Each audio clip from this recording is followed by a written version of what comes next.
প্রিয় ভাই বোনেরা, আমরা বিএনপি চাই আমাদের নেতা জনাব তারেক জিয়ার নেতৃত্বে আগামী 12 তারিখ নির্বাচনের মাধ্যমে একটি সরকার গঠিত হোক, যে সরকারের মাধ্যমে বাংলাদেশের রাজনীতি, বাংলাদেশের গণতন্ত্র, বাংলাদেশের অর্থনীতি সুরক্ষিত থাকবে।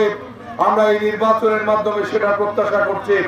আগামী 12 তারিখ সকাল আপনারা লাইন করে সকালে প্রত্যেকটি ভোট কেন্দ্রে আপনারা ঠিকানা পাবেন, স্লিপ পাবেন, আপনারা এগুলি সংগ্রহ করে যার ভোট কেন্দ্রে, বিশেষ করে গতবার যারা ভোট দিয়েছেন যে কেন্দ্রে, সেই কেন্দ্রে আপনাদের হওয়ার সম্ভাবনা খুব বেশি। তারপরেও আপনাদেরকে স্লিপ গ্রহণ করতে হবে, স্লিপ সংগ্রহ করতে হবে এবং আপনারা সকাল গিয়ে আপনারা ধানের শেষে ভোট দিবেন। আগে ধানের শেষে আপনারা কোথায় আছে ধানের শীতের প্ল্যান নিয়ে আপনারা ধানের শীতের ভোট দিয়ে আপনারা খাতগুলি ছেড়ে দিবেন এবং 10 টাকা আপনারা করে চলে যেতে পারবেন।